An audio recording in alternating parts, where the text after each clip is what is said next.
Hey, Camilla. Hey. Uh, I think we're going to go ahead and get things started, everyone. Uh, Good afternoon, everyone. Thank you for joining us. My name is Petra Brennan, and I'm the Director of our Tourism Business Enhancement with our Multicultural Tourism Department of the Greater Miami Convention and Visitors Bureau. Such a timely, needed discussion this afternoon. This initiative, the Art of Black Miami, was established 6 years and a few months. This coming on 2020 will make our seventh year. Was established with the focus of really putting a spotlight on our multicultural art initiatives, especially in our heritage neighborhoods, that really were creating this magnet, this newfound appreciation for art for our tourists. As a tourism bureau, we realize the diversity that art represents for our destination. And with the plethora of art that happens with the Art Basel, as we know, there's so much cause and effect, so much different initiatives that happen throughout the destination. And led by the Multicultural Tourism Department, we thought it was very important to highlight this with our Art of Black initiative. We do a series of programming. I invite you to visit our website at artofblackmiami.com, especially during the Miami Art Week season, but also 365. We have cultural initiatives. There are a cultural center that features these unique, diverse experiences around art. And that's one we know for sure that this is also another reason why visitors come to our destination.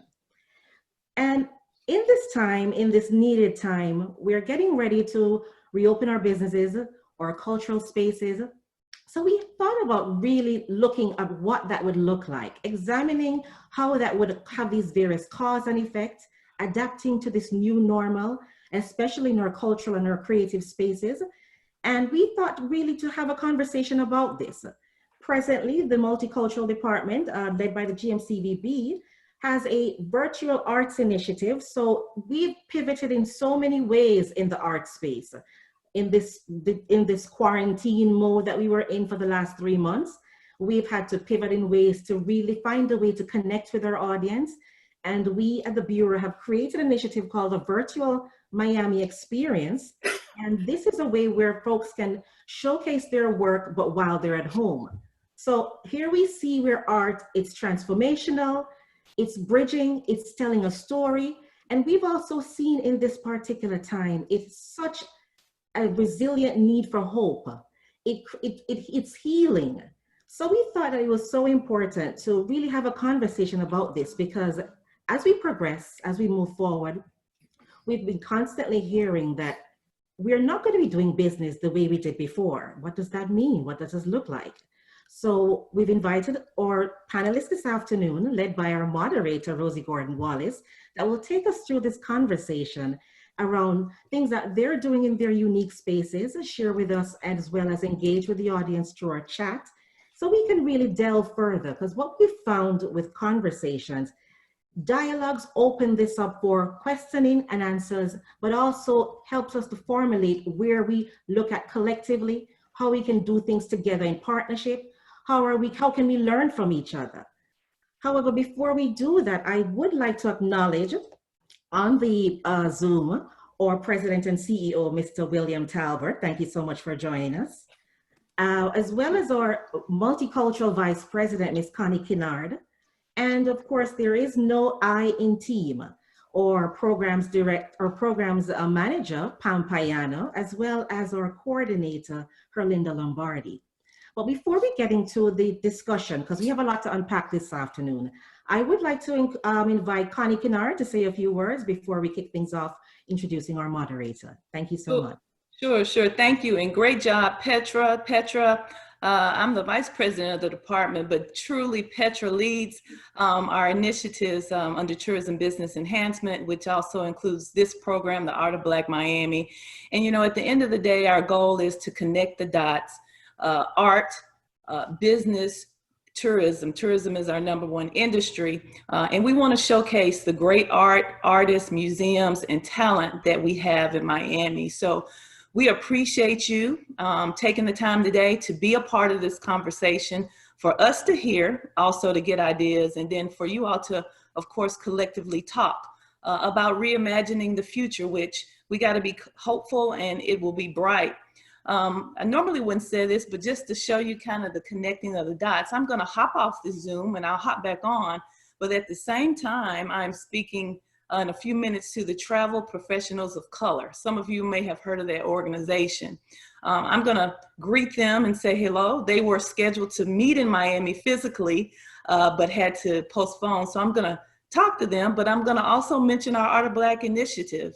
It is about connecting the dots. So just know we're working for you, working together collectively to take Miami to the next level as far as art. So Rosie, thank you for bringing this together. Thank the team, and thank you, Petra, for your great work today. And I'll turn it back over to you. Thank you. Thank you so much, Connie. The topic, reimagining the way forward. Rosie, at this time, we have so much to unpack. I'm going to introduce you, and I know you will take it from here. But Rosie Gordon-Wallace, for us, she is an art strategist. She's the founder of the Diaspora Vibes Cultural Arts Incubator, and truly a nurturer around artists. She's mentored artists, so they lean on her, especially when we were going through the whole quarantine period, sheltering in place. Her organization had to pivot as well in finding ways to connect with artists, to provide them a sense of hope, to continue encouraging them to be creative. Because if you think about it, we've seen where during this particular time, a lot of needs have been drawn on artists in their creative space to help us through this. We've seen so many Zoom presentations, Zoom orchestras. We've seen these murals that tell stories of what's going on and what people are experiencing. So I definitely want to turn this over to you now, Rosie, to take us through this conversation, reimagining the way forward with our panelists, collective ideas, and how you foresee that, as well as our influential panelists this afternoon. Thank you. Thank you, Petra. Thank you, Connie. Thank you, Mr. Talbot, for joining us. I know everybody's stretched to the max, and I really appreciate you taking this time. 3 o'clock is an awkward time for you to come onto the Zoom, and so I want to acknowledge the time and space and acknowledge the fact that we are in unprecedented times. However, we're going to look to the future. And so our title, Reimagining the Way Forward, Collective Ideas Around Arts and Culture. We have put together this esteemed, also beautiful panel today. You look at the hues of colors. Mr. Carl Juice is our only gentleman with us. Mr. Talbot, I paid attention. Carl Juice is with us. And, I want you to understand that the Greater Miami Visitors and Conventions Bureau is deeply concerned with how we look at the future post-pandemic. And if you took the time, or if you have heard the ad, it says, sometimes looking ahead is what moves us forward. Sometimes looking ahead is what moves us forward. We invite you to look ahead this afternoon with us. I'm not going to go through the bios. They are all accomplished. If I did it, the hour we would be starting in an hour. So we're going to start first with Nyama, Sapphire, Sandy, and I just lost my visuals. We're going to start with Nyama, and Nyama is going to take us down a journey of her cultural reimagining. We're going to come together after each speaker, and then we will have a conversation among ourselves, and then we will leave. I promise you, we're going to leave time for questions. So start putting your questions in the chat, and we'll be able to chat with everyone. Okay. Thank you so much, Rosie, for inviting me to have this conversation with you all today. It is really a great pleasure. Sorry? I'm going to ask Herlinda to mute everybody when they come in, please, to the chat. Thanks, Herlinda. Go ahead. Go ahead, Nyama. Yeah. Well, where do I begin? So I am based in New York. Actually, though, I feel like to say that I'm based in New York, but I feel like my work is really expansive geographically, and it doesn't, in oftentimes it ends up being a very site-specific kind of thing where I'm looking at the histories of that particular place. Also thinking about community responsive exhibitions in terms of, how do we make work for people who are there? What is the message that we're carrying to these people? How are we inviting people into the space? How are we inviting an existing community who oftentimes is full of artists, full of cultural producers who are often ignored, particularly in New York? That's a thing, right? And I think Miami has long had that sort of history. And I think so much of what's being done by Rosie, people like Mikhail Solomon, the Little Haiti Cultural Center, Third Horizon, all of those incredible groups of people in Miami are really shifting that in a beautiful way that I'm really excited about. So I'm a curator, I think I said, and I think that was what was on the slide, but I'm also a lot of other things. So I write, I'm also a musician. I'm also an anthropologist. A lot of what I do is actually framed through that lens of anthropology and thinking about the how and thinking about, how are we here? Nothing is happenstance. And I think in this moment in particular, that is coming through more than ever. And I think, one of the sort of most critical ways that we've arrived in this place that we're in this country, in this moment, whether that's, due to the pandemic kind of removing the barriers to vision that have existed for most people. I think our insistence on not reckoning with our history has been, sort of how we ended up here. Just seeing how much COVID has affected communities of color, and just thinking about all of the myriad imbalances that exist. So I think this moment in particular presents us with an extremely powerful opportunity. So it's not just about, as we've already said, thinking about the past, but what is the future that we can create? The future is not happenstance. It is created by someone. It is crafted by someone. And I think, so much of what we've been seeing of late, so many artist coalitions are coming up at this time. So many coalitions of galleries, for example, in LA, there's that Gallery LA platform. There's so many things that are happening where people are recognizing their similarities and their connections.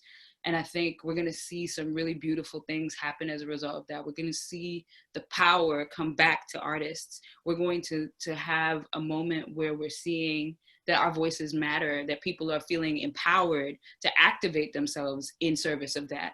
A couple of the things that I'm involved with, I think I mentioned the Resistance Revival Corps. So that's actually an outgrowth of the Women's March, which happened back in 2017. So about 6 months after the Women's March. A lot of people's criticism of the Women's March was, where were the women of color? And so the chorus was really in response to that. And also this idea, there's a poet, Toy Derricotte, African-American poet. She has a sort of line, a stanza in a poem that she made called Joy is an Act of Resistance. And that's something that we really activate, something that we really activate within the context of the music that we perform, definitely pulling from the tradition of protest songs, folk songs in some cases. There's this beautiful, beautiful song called Light in the Soul that we perform that's actually from a Chinese proverb. So, we really wanted to be inclusive and expansive. We actually recorded an album that was supposed to come out now. This weekend, we would have performed at Bonnaroo, sad times. Yeah. Obviously, that's not happening, but it's an incredible moment. Another one of the things that's happening for me in terms of, how do we corral the voices that I think I'm not hearing in this space? We're seeing 5011 Zooms, 5011 IG Lives. But I was thinking about who am I not hearing from, who am I not seeing? So I created, I guess about a month ago, it launched. It's called 4-4. So it's usually me with 3 other women in the art and culture space. Sometimes it's actually artists, sometimes it's curators. I don't know if Melissa Hunter Davis is here, but she's also been a guest on I don't know if the show is the right term, but I just really wanted to amplify the voices of people who are doing important work. And also I think it's also a matter of visioning, right? Like you can't know unless you've seen it, in terms of, you know, how in the West we come up with like, what is knowledge? Is this empirical idea, like there has to be measurable, there has to be something that you're perceiving with your five senses in order for it to be true and possible in the world, right? So this is that 4-4 series is kind of an exercise of me saying, here is what you can do. Right? Because I think so many of us, you know, like one of the other things that I'm trying to do is create like an opportunity fund for young people of color, because I feel like, you know, I'm 34. Really? Funny and Rosie, I came into this space, you know, kind of directionless in a way, certainly not rudderless, because I obviously wouldn't be here if that was so, but just thinking about, yes, a baby.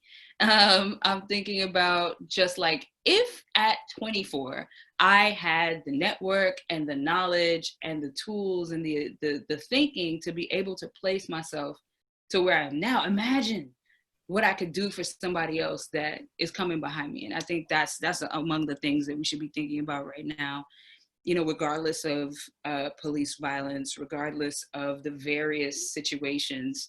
It's up to us to ensure our own futures. It's up to us to make them. And that said, there's another thing, last thing. I don't know how much time I have. You're good. A couple more minutes. All right, cool. So last week, I guess last Sunday, I got like an email like, oh, there's a group of people that want to put together a national campaign around making Juneteenth a national holiday. So for clarity's sake, my family is from the Caribbean. Trinidad and St. Vincent, but also like in one generation, there's cousins like pretty much everywhere in the English-speaking Caribbean. But, you know, I was born here. I connect a lot of what I see in terms of, you know, what Black people experience across the world. It's a lot of similar sort of thematic things that tie that together. So I think it's important for us to consider all of that in terms of why Juneteenth is important and how we can celebrate it. So I was like, yeah, I'll join that call. And so it was about 40 of us. So that was last Monday. As of like today, we're producing like 2 Juneteenth, massive Juneteenth marches. One tomorrow will be in Harlem, highlighting about 150 years of Black music and Black history, and specifically Black ingenuity, which I think is, you gave me snaps. Snaps. I think we have to remember, like, we're not here by happenstance, right? You survived, your ancestors survived. You have to do something with that. You have to honor that. So that's what we're aiming to do tomorrow. Also, the next day, there will be another action that's taking place. So it's very exciting.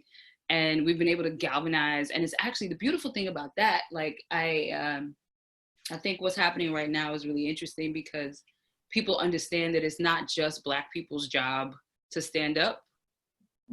Like, we've been doing that. Yep. We've been here. It's fine. It's time for everyone to stand up and really understand the importance of, we're all human. We all occupy this space. We all want to have a future. We want to have something to pass down to those who come behind us. So it's important for us to actually activate that thinking into action and do something. So this coalition, we are calling ourselves the Blacksmiths. It's very interesting. So thinking about forging culture that is in support of Black liberation. It's an interesting moment because there's so many people who are not Black people who are like putting their resources toward these activations that we're trying to do. It's beautiful. In terms of other things that are coming up, I mean, I'm also writing. I just had an article for Artsy come out, I guess this was about a month ago, around an exhibition that's sort of postponed at the Baltimore Museum of Art.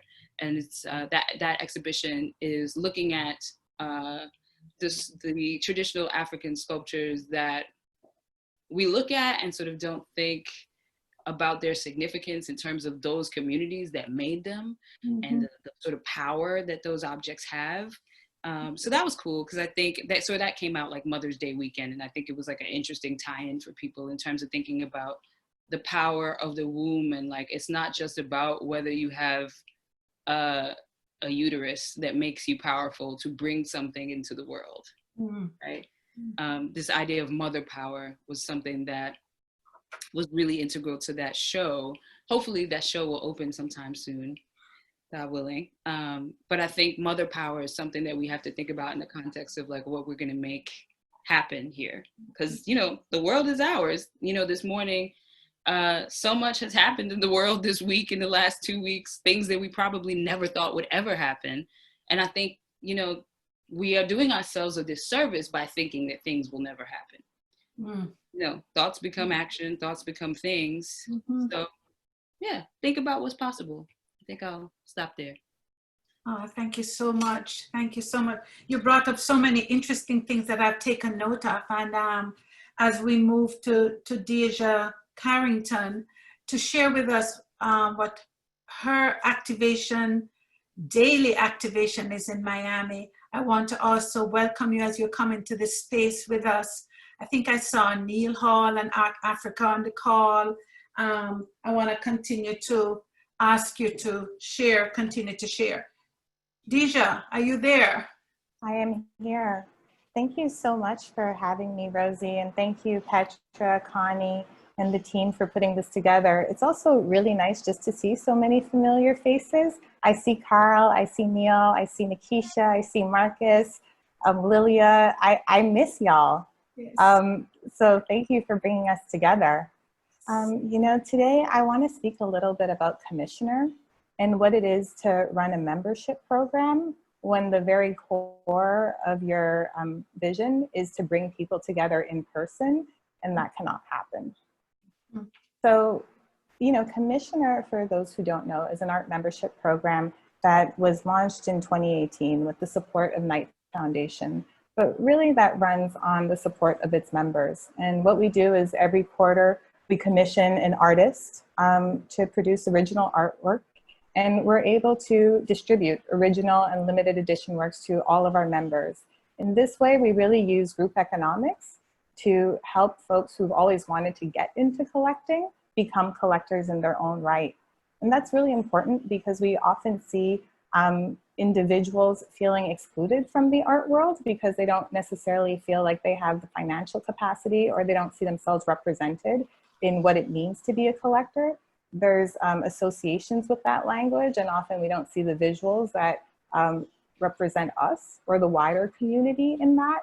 So in doing things by groups, we're trying to just dismantle these perceived barriers around collecting, and also just making it more accessible from a financial perspective, as well as investing in the artists of our community. And that's really at the core of it. You know, I think about like Kerry James Marshall creating in the 50s in Alabama, and his early supporters who were purchasing his prints.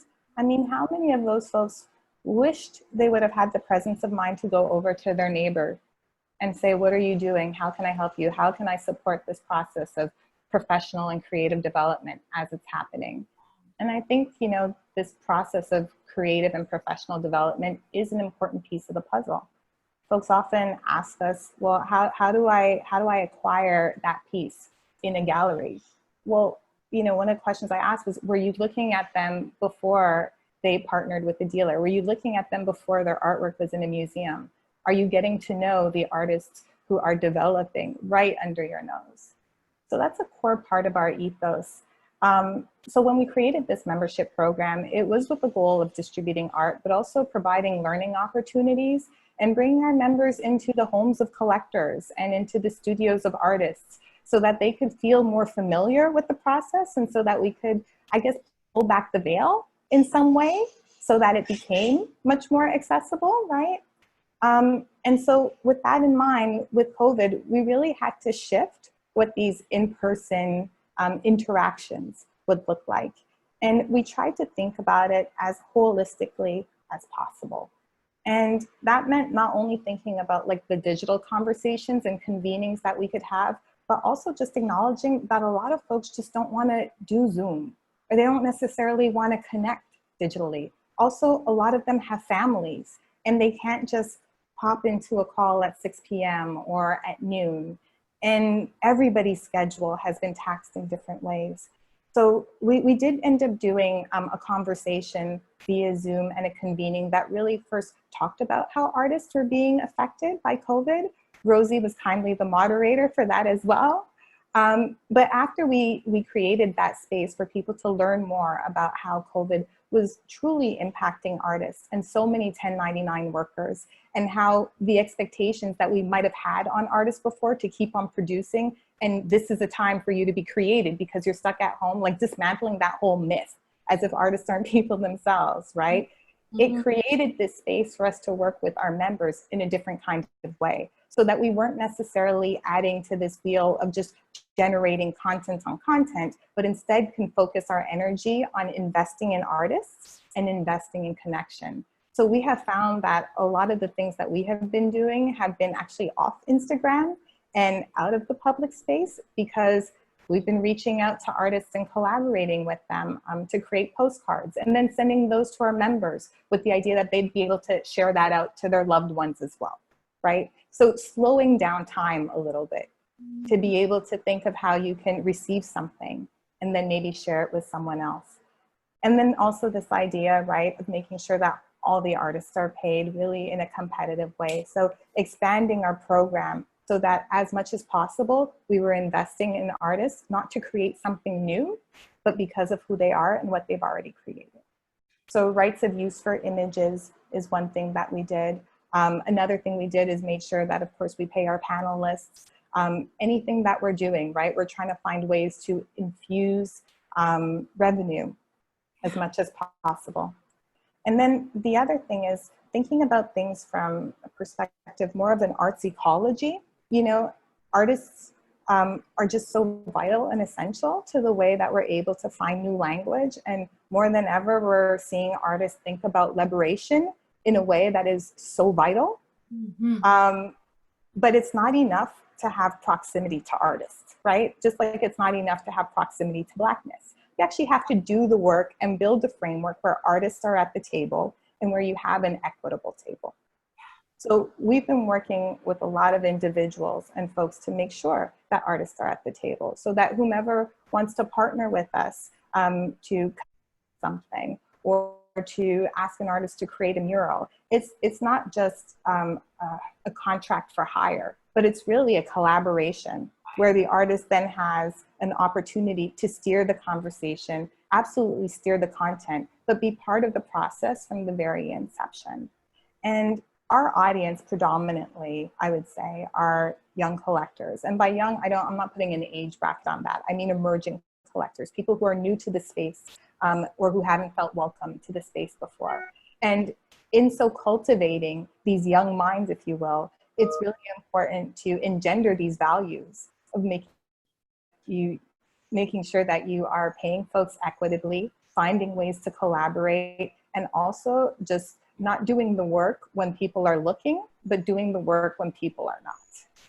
And that's what we've been trying to do with our membership program. We did commission a 5th artist. We shifted our entire events budget that was planned for the spring to commission a 5th artist. So each one of our members will get an additional piece to the 4 that they usually get. But again, that was just a way to infuse more money into the arts. And, you know, I personally believe in imagination as a radical act of freedom. I believe in representation as an act of freedom. And so in thinking about how artists are always at the fore, and in thinking about how we can support artists to push us and to make an exponential impact on our society, I feel like all of our members now are kind of like, have this idea in mind, right? When they're supporting or when they're purchasing a piece of artwork, they're not only thinking of it as a transaction, but they're thinking of it as an investment and that's what's really important to us, to shift away from this transactional space of collecting and get into the space of relationships, ideas, and people. And so that's where we are. You know, we're going to be partnering with Pam to do a big artwork pickup next month. And we're going to have our season finale, an art making collaboration with 2 artists, a photographer and a ceramicist and fiber artist. And I'm super excited about that. And, you know, we're reworking our numbers and also thinking about how we can do this in more cities. Ultimately, I think that neighbors need to know who each other are. They need to support each other. Action has to happen on a hyper-local level, and then we build out our network. And that's really the approach we've been taking with this membership initiative. Thank you so much. You've triggered us in the conversation moving forward in so many ways. And um, Danny's coming up next, Danny Ramirez, but I have to just underscore the fact about equitable partnership. You and I talk all the time, Deja, about unequal relationships, but equitable partnerships is really just a wonderful way of reminding each other that we're in this together. We hear that phrase all the time, right? We're in this together, but is there equity? And how can we decolonize the existing ways of doing business so that the artist is placed front and center? I feel like a donkey sometimes with a burden on my back, putting the artist front and center. And so I say this to introduce Danny Ramirez. I've worked with Danny for almost 20 years. 20 years. He was a young artist when we started working. And I have watched him grow. I've watched his family. He is out there in community working. And Danny, I want you to take us in particular with particular reference to your work that you're doing in Wynwood that you know that I feel so passionate about, and ask you in your words, as we show some of your work, to share your passion about the homeless and why it is that you imagine that they too deserve comfort and joy. Danny Ramirez. Sure. Hello, everyone. Hi. Yeah, Rosie. Yes, we are getting old. That is true. We are Only getting you, old. Danny. Only you. I'm holding on. I'm holding on. But that's a good thing. Yeah. Well, I'm really happy to be here today. I'm in the car on the go today, but I'm gonna make this happen. Basically, I had moved to Wynwood just about 4 years ago, and one reason why I moved over to Wynwood is because it's such a unique place, and such a full of different faces, different cultures, and different personalities and genders. And I think that it kind of draw me over to finding a place to put up my studio and branch out and really just become part of the community. The homeless, I've always been interested in the different faces, different cultures. When it comes to the homeless, you have people that are basically they're living in the streets, and not all of them come obviously from different backgrounds, but they don't seem to always they live amongst us, but there isn't ever a name to that face. And so what I've done with my project, We Are Wynwood, which is all race, all creeds, unity through love. I truly believe that we're all just one one culture, one unified people in Wynwood. And so what I've done is I've come to talk to these individuals, get to know them. I've been able to get in contact with a few organizations. I've provided mats for them to sleep on, and a lot of these guys and gals are living living on the streets, and some of them have children. And so I guess what's happened over time, living in Wynwood, I've come to know a lot of these individuals, and you realize that just like we come from somewhere, and a lot of these individuals have had a very difficult life, and some of them are you got war veterans. You have individuals that have lost their houses during the economic crisis, as you know, with the inflation, especially in Wynwood. You have the Haitian community closely knit with the Puerto Rican community. These guys have had houses where they simply can't afford because of taxes. So you have companies, and you've had individuals purchase these houses for really dirt cheap.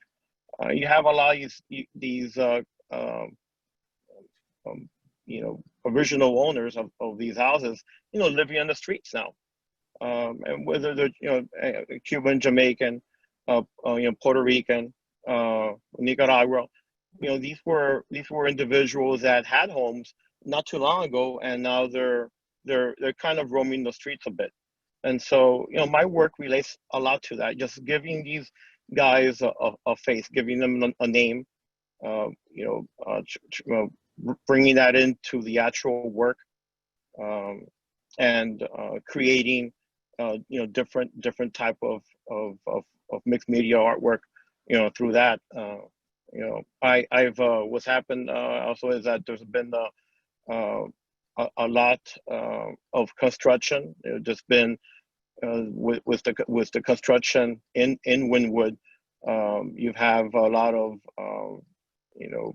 condos and apartment complexes taking over a lot of these areas where there were empty lots or homes at one point, and now it's becoming almost another downtown area within a midtown area of Wynwood.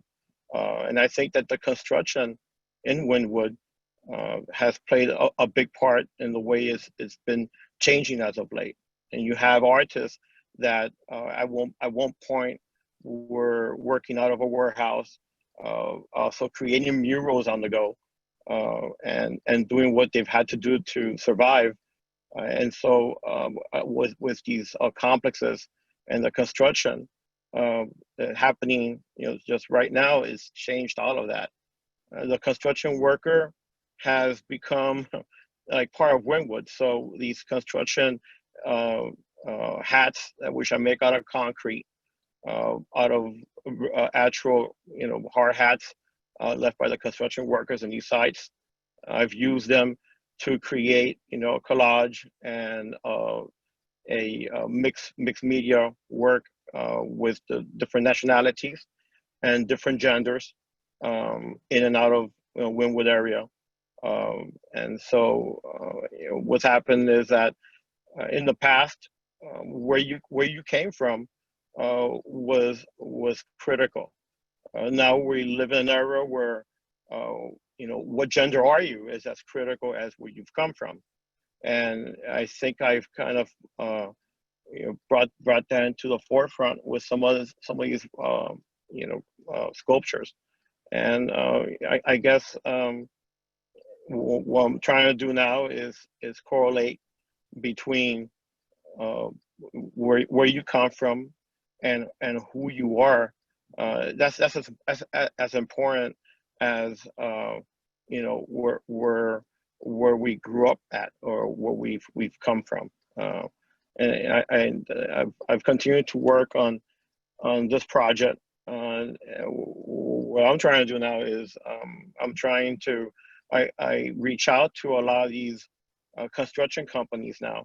The Oasis, which is a project in the works, right in the center of Wynwood, along with a future project called the Wynwood Marketplace. It's also in the works. What I'm trying to do is contact a lot of these developers and talk to them as far as keeping the work within Wynwood fresh and unique, and that the artists within Wynwood continue to have a chance to exploit the opportunities for these new buildings that are being constructed at the heart of it all. So what I've done is I've contacted, and it's something that I've spread around a bit with the other artists in the neighborhoods, that if they're building up and they're taking up these lots, and they're creating these monster colossal apartment complexes, I think that it's important for us to let them know that during this process, it will be essential to keep us in mind, that we're able to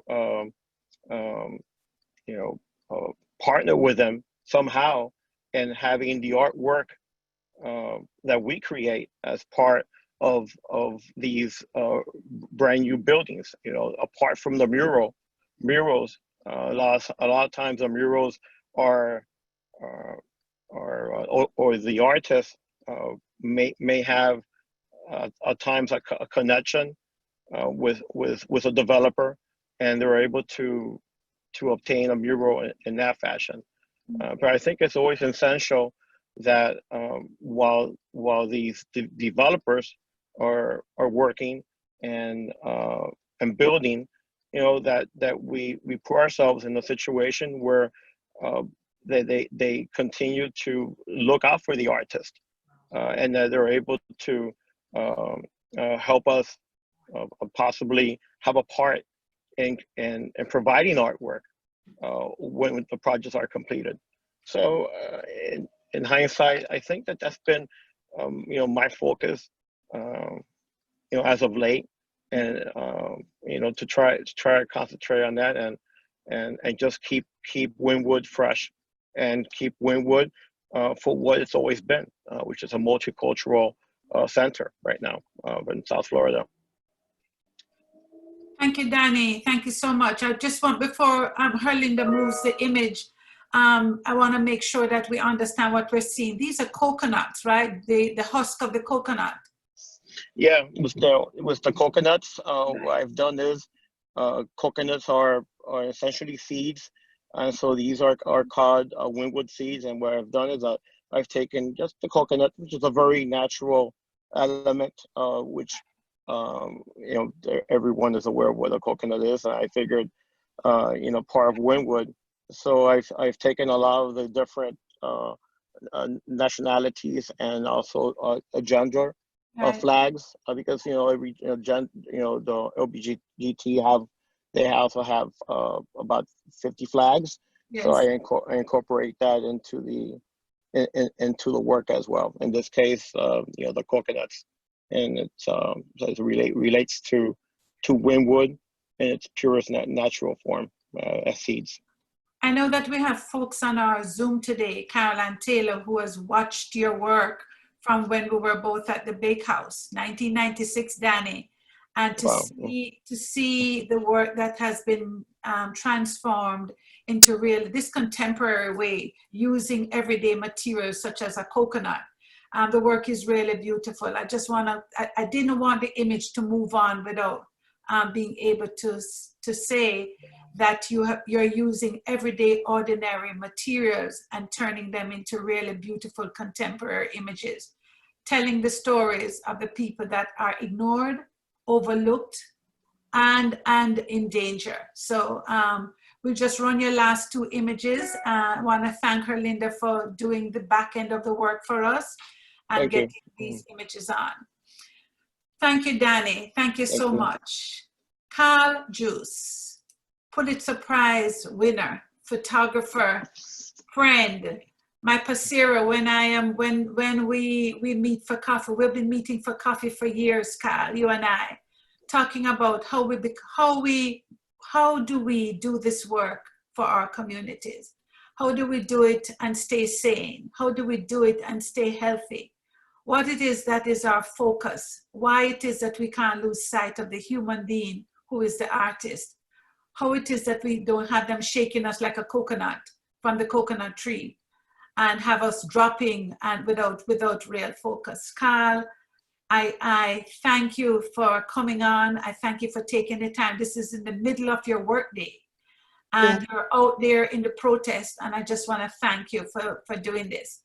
Tell us a little bit about your projects in Little Haiti and what you're doing at MoCA, and bring us into your world. I'm just engaged in this beautiful struggle. Art for me is not extracurricular.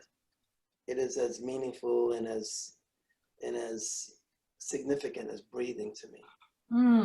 I don't really see it as a detached extracurricular exercise. It's like the first breath I take, and the dreams that I have.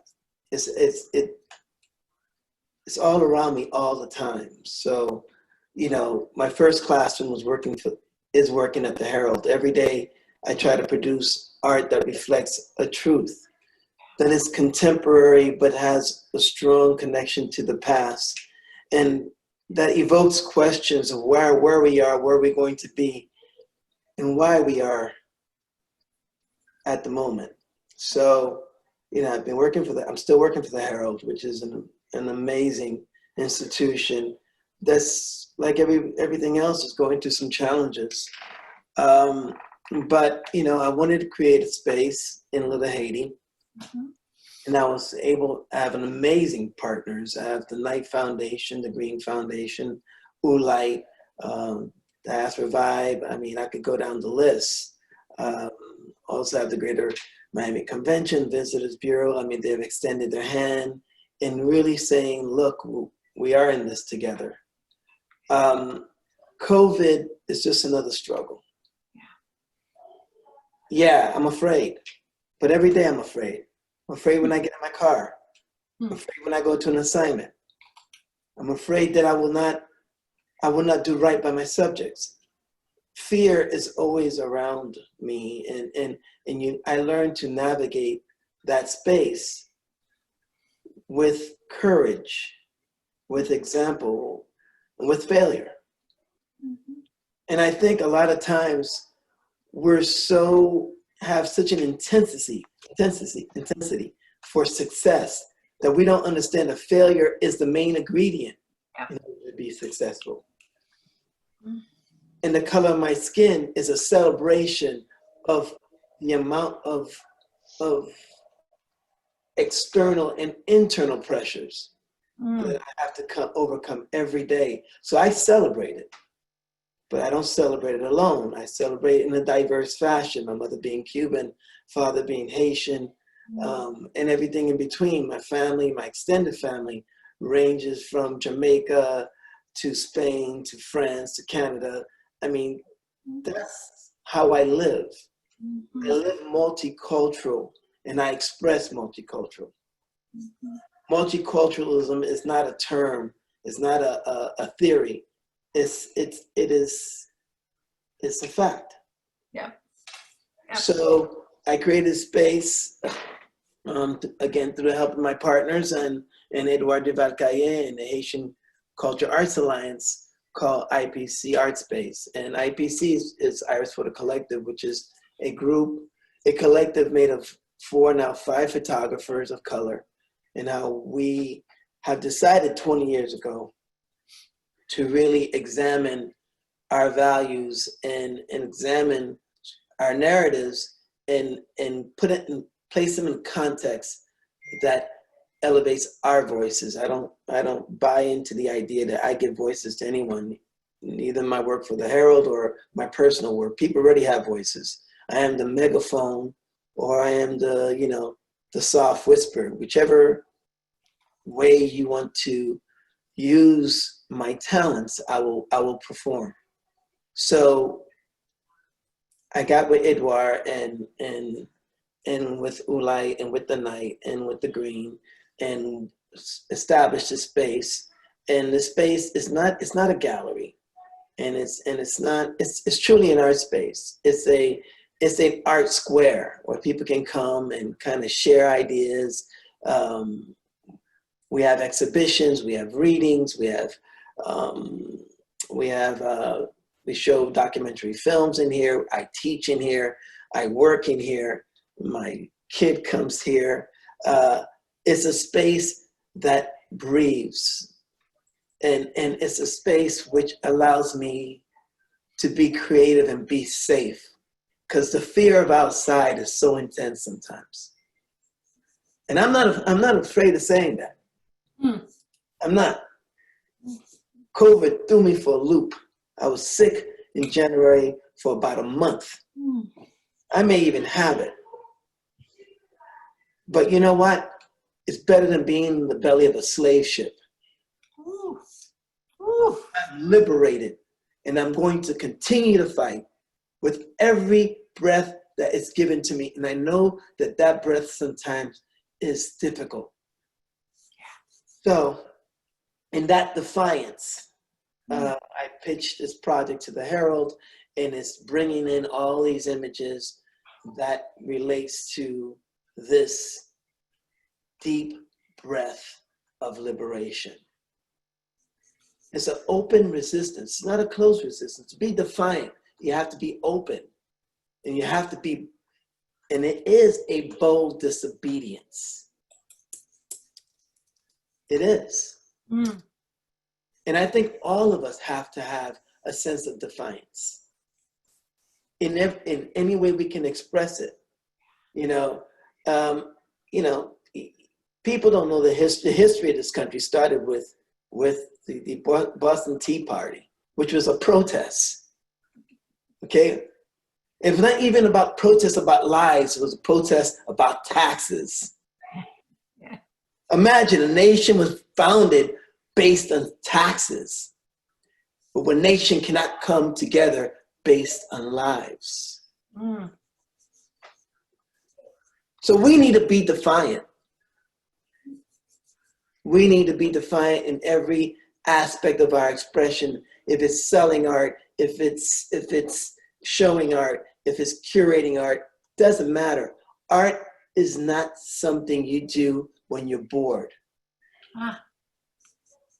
And we have to really drill that in. Art is what you do that prevents you. Instead of me picking up a gun and a knife and stabbing somebody in the neck when I get angry, I pick my weapon of choice, which is my camera, which is my pen. That is my weapon of choice, because they cannot take it out of my hands. And I do say their names. I say it every night. And given the opportunity that I could continue to work amidst of those fears, amidst of all the multiple identities that I have to navigate. Oh, you don't sound black. Oh, you're Cuban. You don't look Cuban. I thought.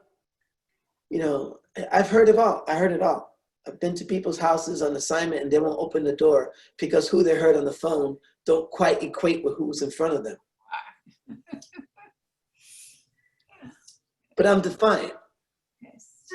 I'm not going to get mad, because it's a point where it's a teaching point for both for myself and for the person I'm interacting with. And I think art teaches, it expands us, it gives us a sense of possibilities. Yep. It is a scream and it is a whisper. Yep. It is a torrent of water, and it is a drop. It is so many things in its transitions, and we have to recognize that it's beyond an act. It is a spirit. Yes. It is our creative mother. It really is. So I'm always trying to bring the past, the present, and the future into one space, a square, a viewfinder, a frame, and make that frame be expansive. I'm not really trying to catch a cute moment or catch a decisive moment as much as I'm interested in expanding a truth. Because, that's the space I operate in. And I'm not knocking anybody else who likes to shoot trees. Good. That's great. But that's not my space. That's not my voice. So in the sphere, I also had other projects, but you can keep going scrolling to the Images. I started Imagine Visions of Hope, which I solicit work from some of the best photojournalists throughout the world, and we're looking at having 6 exhibitions in 6 different continents. We launch in Miami. Miami will represent the Caribbean and Latin America and Central America. We're looking to go to either Brazil, Colombia, Argentina for South America, either DC or New York for North America. We're going to Paris, we're going to Africa. We're also going to Asia, and really show the world that, you know, in our humanity, you know, it's not where you're from, it's where you're at, right? Right. It's where you're at. So we're going to bring these exhibitions. So the show in Africa, it's going to be 50 images per show, 6 shows, 300 images. 10 of them will be repeated. 4 of them will be unique. And we're not going to show Africans. We're going to show Africans, Latin Africans. Yeah. I hear you. We're going to show that bridge that exists, and we're hoping to create a kind of a narrative that connects all of these places. Mm-hmm. Why they all are important. That's the first project. You could go to imaginevisionsofhope.org and see the project. It has its own website. Then I started a local project because while I was in incubation for about a month, I started thinking, you know, I felt like an exile. Again, an exile in my own space. I couldn't be who I wanted to be because I was stuck in my house. I couldn't be the photographer because I couldn't go out and shoot. I couldn't be the father. I mean, I could still be the father to my son, but he would go to school and I physically had to be away from him. I had to be in a room by myself. Mm-hmm. So I thought, you know, I would come up with this project called Exile at Home in South Florida Portraits of Isolation. And using the 3 mediums, using photography, documentary, and literature, and having people submit their sense, their hopes, their dreams, their funny stories about being cooped up in their house, and physically showing that space, how they occupy that space. So that's on Instagram, and that's also on irisphotocollective.com. You just go to the blog and have a full explanation and some examples. I had one woman produce a Melanie Futurian. She's out of New York and lives in Miami. She's bi-city resident. Yeah. And she did a piece. All of it happens in her bed. Because she was quarantined. And this is a family show, Carl. No. She's dancing, you know. No. I know. I know. I didn't even want to go there, but now you brought that up. Now you have it in my head. I can't get it out. But it's a beautiful piece. I'll be posting that shortly, a small trailer of it. But I encourage everyone to submit their work, submit their narratives, submit their videos, their images, telling their story. I want to create this book, a COVID book. Yeah. So when my son is 25 years old, he'll have a reference point. He'll have a book of hope. Yeah. On both levels, internationally and locally. Which brings us to our Taika Carl. I can't thank you enough. Remember, folks on our Zoom, we're talking about reimagining the way forward. Reimagining the way forward. We're all sheltered at home. And in this reimagining state, we have brought you 4 of the voices, folks working pre-COVID, through COVID, and imagining the way forward. I need a thumbs up from Petra as to how we're doing on time, because I am hyper-focused on the time. Petra, how much time do we have for questions, please? We have 6 more minutes, Rosie. Okay. Thank you. 6 more minutes for questions. So I'm just going to kick it off with one question, and that is, who is asking us to reinvent this world? You know, we talk about a new world order. We talk about things that are happening ahead of us, the reset post-COVID.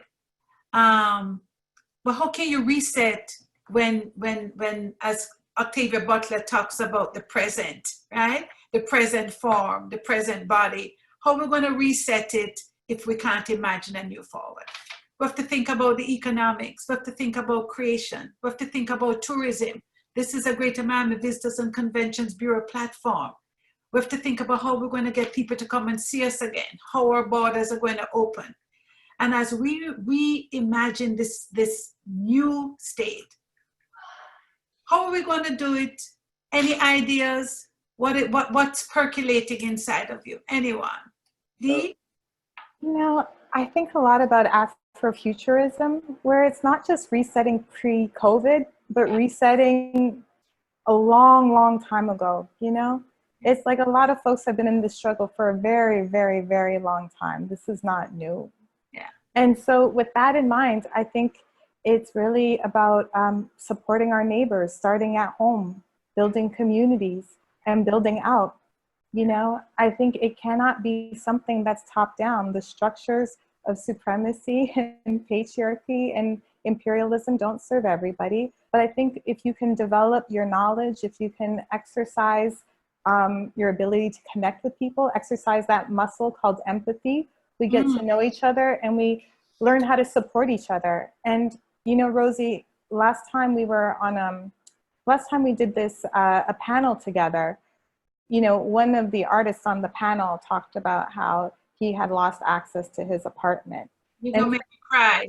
We're not going to be crying tonight. I'm no crying, but I'm just saying, you asked him what he needed, and he told you what he needed, and then you went out and you supported him, and you helped provide what he needed through collaboration and with fellow neighbors. And so I think we need to start asking each other really what we need, and then listening, and then actually acting upon it.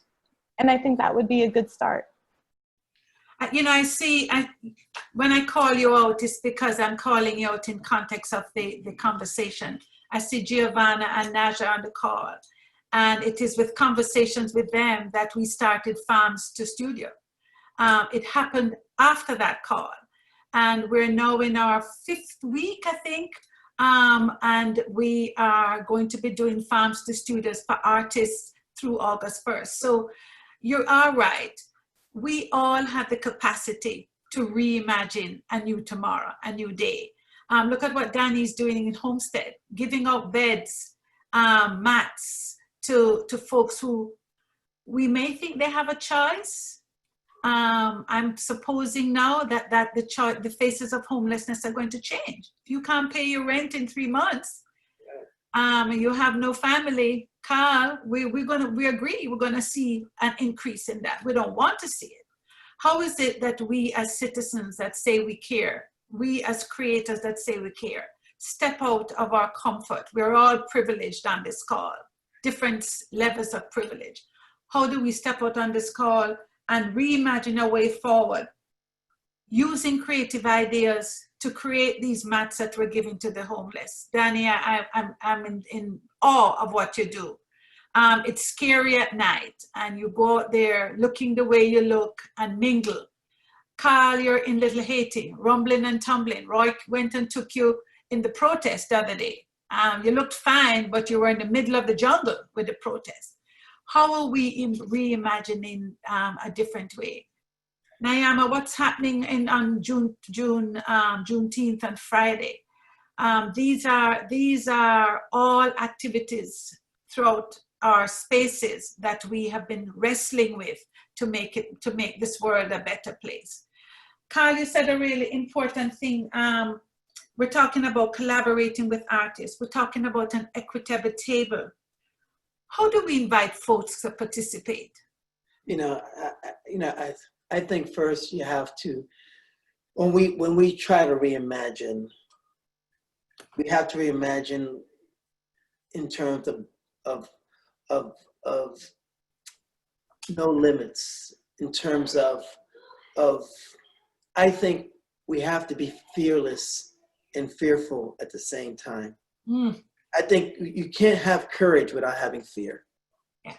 Okay. So we all of us on this panel know exactly what that means. When people tell you it's impossible.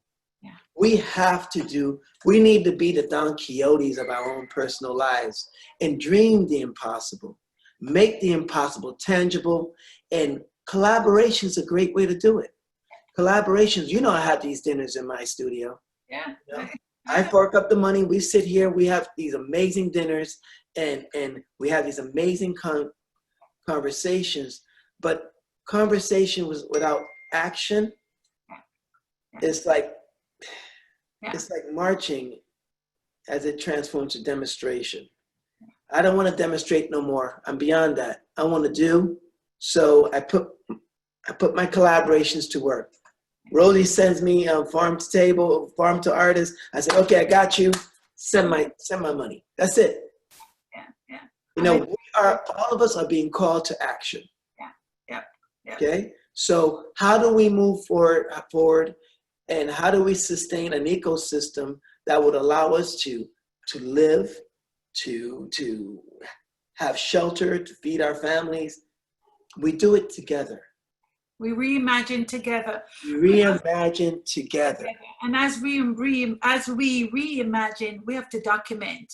I have to say, we have Art Circuits on this Zoom, and I want to thank her for her years of document. You and I go all the way back to the Design District, Liana, as you document the activities that Art of Black and the Greater Miami Visitors and Conventions Bureau and all the artists are participating with. I'm going to turn it over to Petra, but I'm going to, you know, sometimes the things that we have at our fingertips are things that we don't often use. I saw Caroline earlier, I don't see her again. We have the chairperson of our multicultural committee here. The Zoom, there she is. Miss C, how you doing? Thank you for coming on. The advertisements that the Greater Miami Conventions and Visitors Bureau have on their YouTube channel invites us to reimagine a way forward. And it says, we invite you to look forward to a bright tomorrow as we shine together. We invite you to look forward to a bright tomorrow as we all collectively shine together. Mr. Talbot, I thank you for being on the call with us, and I turn you over now to Petra Brennan, who will lead us to our regular lives as we continue to reimagine this bright way forward. Thank you, Petra. Thank you so much, Rosie. We've been having a very engaging chat room. Questions were being answered by each other, which is great because it's about collaboration. And I heard some very, very key, strong words. We cannot do this without partnership. We cannot do this without collaboration. So I heard some key words from this discussion this afternoon, and I'm sure many of you have as well. It's about partnership. It's about supporting our local artists. When we have these various initiatives, equity, parity, creating a space where there is understanding that this is also, it is also an equitable opportunity, an economic opportunity for our artists, and pay them what they are worth. When we do these, I thank you, Deja, for sharing that in terms of relationship, building community. We heard some key, strong words, and as we move forward, this must become part of our mantra. It must become part of, we have to embody this, certainly. I've been seeing some conversations that I saw snaps, I saw agreements, people were moved. And of course, we always hear how art creates this level of healing. So in whatever way or form from this conversation, our registrants got some nods, got some understanding, got an insight in this discussion. I'm thankful and I'm grateful. You mentioned on our website, Miami Shines. Absolutely. That is our recovery campaign. We really believe in this destination. It's a young destination, but it's a resilient one. We've done it back with 9/11. And the Miami and Beaches team, led by Bill Talbert, and our marketing gurus have really installed this campaign around Miami Shines. And when we speak to this campaign, it's speaking around our creative space. It's speaking around our artists. We understand in our messaging, it tells a big story of our destination. And in moving forward, we have to do this in collaboration. We have to do this in partnership, because it's easy for us to, as a marketing organization, to do these big sales, to do these digital ads. But when the visitors come here, we want that experience to be lived. We want that experience to be transitioned in what we say in our marketing. So I thank you all. I'm not seeing any immediate questions here, but I will say this: the Zoom will be made available on our website, miamiandbeaches.com. And this is certainly a time where we can heal from what's going on. Take this as a time where see art in another form. Some people are new to art. Thank you, Deja, for sharing the commissioner, the journey of the commissioner. Please visit that website. If you want to invest in art, if you want to learn more about artists and their work, this is important. This is a step that everyone can make. This is a contribution that everyone can make. I thank you all for joining us. I'm not seeing any immediate questions. I've gone through, I've seen people talking amongst each other, which is great. That's what a dialogue is for. Rosie, you a home run again. Thank you. Thank you, Petra, for the opportunity. I want to thank the panelists because this week was a tough week for all of us. Absolutely. They have come fully geared.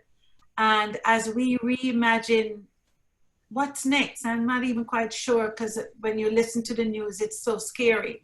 But as we imagine what's next, we know through affirmation, through faith, right?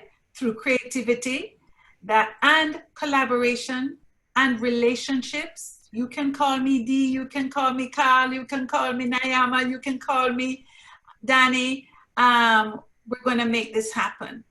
Go forth this afternoon. Thank you, Herlinda. I don't see Connie on the call. She probably hasn't come back.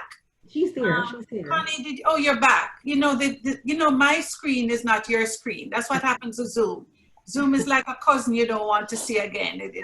They keep popping up in different ways. Connie, thank you. Thank you very much. And Mr. Talbot, thank you for staying on the call and your leadership. And for the young people on the call, I just want to say to you that we're here. We love what you're doing. We love your boldness in the protest.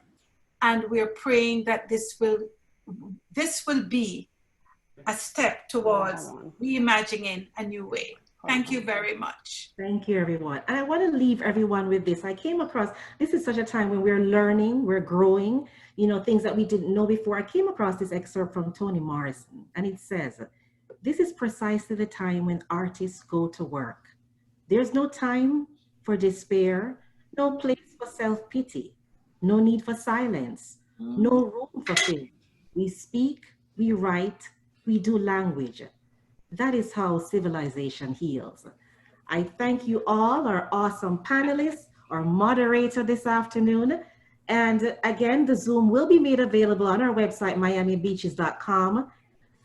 Everyone, have a blessed, safe, wear your mask, and be well. Thank you. Bye. Thank you, everybody. Thanks, Petra.